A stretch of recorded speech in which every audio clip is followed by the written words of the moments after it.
Hello दोस्तों, स्वागत है आप सबका हमारे यूट्यूब चैनल कॉमिक स्टारर पे। और आज हम शुरू करने जा रहे हैं फौलादी सिंह डायमंड कॉमिक्स में फौलादी सिंह की कॉमिक्स फौलादी सिंह और धुएं की औरत। तो चलिए शुरू करते हैं। फौलादी सिंह और धुएं की औरत, संपादक गुलशन राय, कथानक अश्वनी आशु, चित्रांकन जुगल किशोर। विश्व का सर्वाधिक सुरक्षित, अभेद और गुप्त स्थान था यह, जहां इस समय दुनिया के श्रेष्ठ वैज्ञानिकों को एकत्रित किया गया था। इस स्थान की गोपनीयता का अनुमान इस बात से ही लगाया जा सकता था कि यहाँ उपस्थित कोई भी व्यक्ति यह नहीं जानता था कि वह दुनिया के किस भाग में है। उपस्थित सज्जनों, माननीय प्रोफेसर निकातिलोव अब आपके सामने अपनी अंतरिक्ष नगर बनाने की योजना रखेंगे। यह योजना विश्व में उपलब्ध समस्त अनुभवों को मद्देनजर रखकर बनाई गई है। संभव है कि इस योजना में कुछ कमियां रह गई हों। उन्हीं कमियों को ढूंढने और उनके समाधान के लिए ही आप सबको एकत्रित किया गया है। वह योजना जब आप सबकी स्वीकृति प्राप्त कर लेगी, तभी उसे सरकार के हवाले किया जाएगा।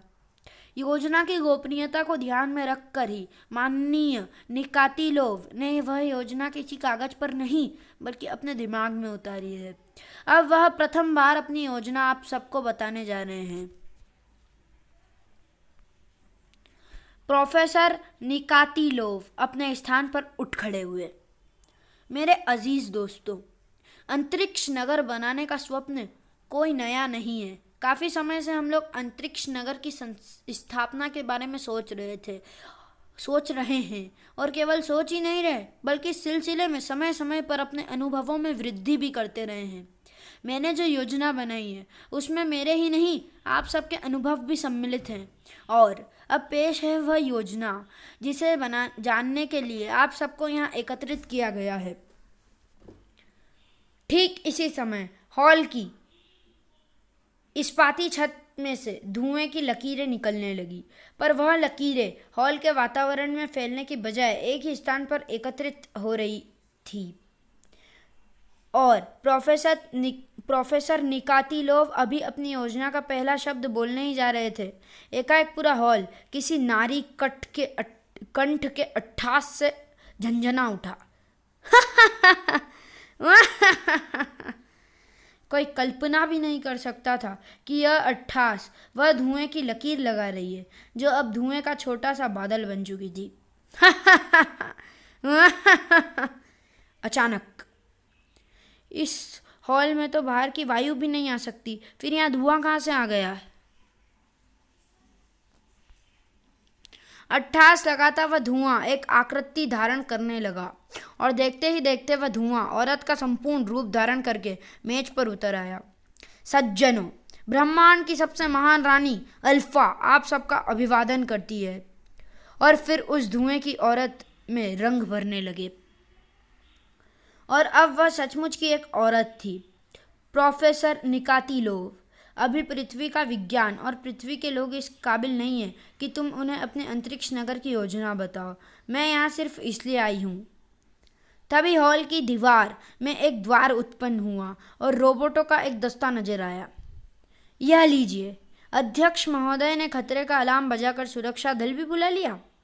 ठीक है, कोई बात नहीं। मैं अध्यक्ष महोदय को क्षमा करती हूँ क्योंकि उन्हें महान अल्फा की शक्ति का अनुमान नहीं है, इसलिए यहाँ अपनी शक्ति का मामूली सा प्रदर्शन भी करूँगी। तभी रोबोट रक्षक दल ने उस रहस्यमय औरत पर लेजर किरणों से हमला कर दिया।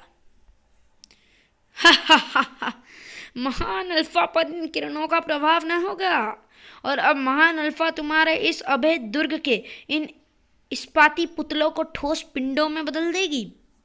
अगले क्षण रोबोट मोम की तरह गलने लगे और इस्पात के ठोस पिंड बन गए। यह मेरी शक्ति का 1/करोड़वां हिस्सा भी नहीं है। यह तो बस ऐसे ही है जैसे मैंने अपने दुश्मन को नाराजगी से आंख उठाकर देख लिया हो। और अब प्रोफेसर निकातिलोव, तुम मेरे साथ चलोगे? नहीं, मैं नहीं जाऊंगा। तभी अट्ठास लगाती उस औरत के सारे रंग गायब हो गए और वह पुनः धुएं की औरत बनकर सिमटने लगी। महान अल्फाक को जहां भी जो भी चीज पसंद आ जाए वह उसे अपनी दुनिया में ले जाती है।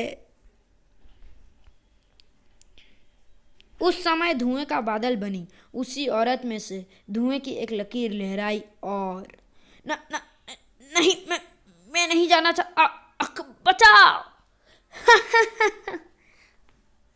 और धुएं का वह बादल धुएं की लकीर में परिवर्तित होता हुआ निकोतिलोव से लिपटा चला गया। फिर गैस भरे गुब्बारे की तरह धुएं से ढके प्रोफेसर निकोतिलोव का जिस्म छत से जा लगा और अब वहां उपस्थित लोगों के चेहरों पर नजर आने वाले आश्चर्य के अतिरिक्त कुछ भी न था। और भारत में अगले दिन प्रोफेसर निकोतिलोव के अपहरण की वीडियो फिल्म डॉक्टर जॉन को प्राप्त हो गई थी और उनके साथ फौलाद और लंबू ने भी वह फिल्म देखी। अंकल, हमें तो ऐसा लग रहा है जैसे हम वास्तविकता नहीं बल्कि विज्ञान कथा पर आधारित कोई फिल्म देख रहे थे। लेकिन सचमुच ऐसा हुआ है फौलाद। इसका मतलब हम दोनों जो इतने दिन से निठल्ले बैठे थे अब हमारे लिए काम आ गया है। तुमने ठीक कहा लंबू, हमें धुएं की उस औरत को खोजना है जो अपना नाम अल्फा बता गई है। क्या उसे पृथ्वी पर ही खोजा जाएगा? पृथ्वी पर ऐसी कोई शक्ति नहीं जो धुआं बन सकती हो और किसी को धुआं बनाकर अपने साथ गायब कर सकती हो। इसका मतलब हमारी अंतरिक्ष यात्रा पक्की हो गई। हम धुएं की औरत की खोज में अंतरिक्ष में जाएंगे। अंतरिक्ष असीमित माना गया है मेरे बच्चों, और हम नहीं जानते कि धुएं की औरत अंतरिक्ष में कहाँ मिलेगी। हमें ऐसा कुछ प्रयत्न करना होगा जिससे धुएं की औरत स्वयं ही हमें खोज ले। तो फिर आप भी घोषणा कीजिए कि आपने अंतरिक्ष नगर की एक योजना तैयार की है। यह सुनते ही धुएं की औरत प्रोफेसर निकोतिलोव की तरह आपका भी अपहरण करने के लिए पहुंच जाएगी।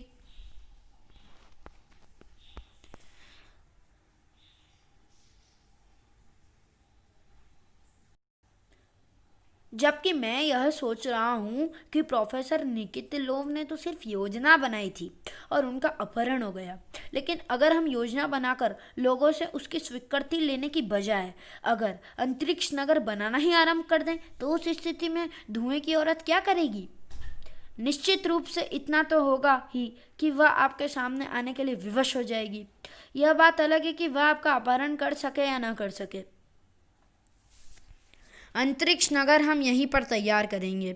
इसके 4 खंड होंगे और यह काम इतनी तेज़ी से होगा कि अंतरिक्ष नगर का पहला खंड अगले 24 घंटों में बनकर तैयार हो जाएगा और हम उसे अंतरिक्ष में पहुंचा देंगे, क्योंकि टापू पर इतना स्थान नहीं कि एक खंड की मौजूदगी में दूसरा खंड बन सके। अंतरिक्ष नगर कितना बड़ा होगा अंकल? 2000 मीटर लंबा, 1000 मीटर चौड़ा, 1000 मीटर ऊंचा। तभी द्वार पर कंप्यूटर भारत और अंतरिक्षक प्रकट हुए। तभी द्वार पर कंप्यूटर भारत और अंतरिक्षक प्रकट हुए। क्या हम अंदर आ सकते हैं स्वामी? ठीक है, आ जाओ, मुझे तुम्हारी ज़रूरत थी। डॉक्टर जॉन ने उन्हें बताया, देखो, हम अंतरिक्ष नगर बनाने जा रहे हैं। तुम दोनों फौलाद और लंबू के साथ पृथ्वी के वायुमंडल से बाहर निकलकर पृथ्वी की पहरेदारी करो। जो हुक्म। मैं चाहता हूँ कि जब तक अंतरिक्ष नगर के 4 खंड अंतरिक्ष में न पहुँच जाएं, कोई व्यवधान ना पड़े। इसलिए तुम्हारा काम होगी मेरी व्यस्तता के बीच कोई भारी शक्ति पृथ्वी पर ना आए। और कुछ ही देर बाद भारत और अंतरिक्षक की भी बता दिया गया कि वर्तमान समस्या क्या है। फिर वह चारों टापू से रवाना हो गए। लेकिन जैसे ही वह चारों पृथ्वी के वायुमंडल से बाहर निकले, अपने सामने तैरते बादल के टुकड़े को देखकर चौंक गए। दोस्तों, यहाँ तो पहले से ही कोई हमारी प्रतीक्षा कर रहा है। कितनी विचित्र बात है। जिससे मिलने के लिए डॉक्टर जॉन अंतरिक्ष नगर बना रहे हैं, वह हमें अपने स्वागत में खड़ी मिली है। मैं नहीं चाहती कि डॉक्टर जॉन से मेरा सामना इतनी जल्दी हो, पर उसने विवश कर दिया। तभी वह धुएं का बादल तेजी से इंसानी आकृति में बदलने लगा और देखते ही देखते धुएं का बादल धुएं की औरत में बदल गया। ब्रह्मांड की सबसे बड़ी शक्ति महान अल्फा तुम्हारे सामने है और वह आदेश देती है कि तुम वापस लौट जाओ। यह असंभव है महान अल्फा। आदेश वह देता है अल्फा डार्लिंग जो शक्तिशाली हो, और हम तुम्हें अपने से अधिक शक्तिशाली नहीं समझते। धुएं की औरत ने तुरंत रंग धारण किए और गर्ज उठी, वाह वाह नीच कंप्यूटर। महान अल्फा से बात करने के लिए यह जरूरी है कि उसके लिए सम्मानजनक शब्दों का प्रयोग किया जाए। वाह वाह। ओ, लगता है तुम्हें मेरे शब्द डार्लिंग पर आपत्ति है, इसीलिए मैं अपना शब्द वापस लेता हूँ। पर इस प्रकार अपनी शक्ति व्यर्थ बर्बाद मत करो, शायद बाद में तुम्हें इसकी जरूरत पड़े। भारत, बस करो। अब मेरे और महान अल्फा के बीच कोई नहीं बोलेगा। जो बात होगी वह सिर्फ हम दोनों के बीच होगी। जो हुक्म। मैं भी चुप रहूँगा, और मैं तो बोला ही नहीं हूँ अब तक। महान अल्फा बातों में समय नष्ट नहीं करती, वह आदेश देती है, और जो उसके आदेशों का पालन नहीं करता, महान अल्फा उसे जीवित देखना पसंद नहीं करती। तुम इसी वक्त लौट जाओ फौलाद, और डॉक्टर जॉन को बता दो कि ब्रह्मांड में अंतरिक्ष नगर बसाने का अधिकार सिर्फ अल्फा को है। मैं न तो वापस जाऊंगा महान अल्फा, और न ही मैं डॉक्टर जॉन को कुछ समझाने की आवश्यकता समझता हूँ। और तुम चूंकि पृथ्वी के एक वैज्ञानिक को ले जा चुकी हो, इसलिए मैं तुमसे उसकी वापसी चाहता हूँ। तो फिर सुनो फौलाद, अब तुम्हारा अंतिम समय आ गया है। मैं तुम लोगों से कुछ समय बाद टक्कर लेना चाहती थी, ताकि तुम मेरी समानता कर सको, पर तुमने मुझे विवश कर दिया। अब तुम चारों का एक साथ सर्वनाश करूंगी। फौलाद और लंबू ने तो उन किरणों से अपना बचाव किया, लेकिन भारत और अंतरिक्षक अपने स्थान से हिले तक नहीं। क्यों अपनी शक्ति नष्ट कर रही हो देवी जी? सीधी तरह हमारी बात मान जाओ। हम चारों के चारों कुंवारे हैं, हम में से किसी एक का घर बसा दो और जीवन का आनंद लो। लगता है यह नहीं समझी। असभ्यता सहन नहीं होती मुझसे, तुच्छ कंप्यूटर हो। तुम्हारा अंतिम समय आ गया, क्योंकि महान अल्फा को अब क्रोध आ गया है। और अचानक धुएं की देवी महान अल्फा के माथे में से एक खुराक उत्पन्न हुआ और उसमें से एक किरण फूटी। नष्ट हो जाओ महान अल्फा के शत्रुओं। उसी क्षण ठाक। फौलाद, तुमने अपने इन तुच्छ यंत्रों को बचा लिया, लेकिन यह अच्छा ही हुआ, क्योंकि अब महान अल्फा समझ गई है कि तुम्हारा मकसद क्या है। तुम्हारा मकसद महान अल्फा की शक्ति जानना है, जबकि यह असंभव है। मेरी शक्ति असीमित है। अगले क्षण महान अल्फा के रंग गायब हो गए और वह धुएं की औरत बन गई। महान अल्फा अब जा रही है फौलाद। और धुएं की औरत सिमट कर धुएं का बादल बन गई।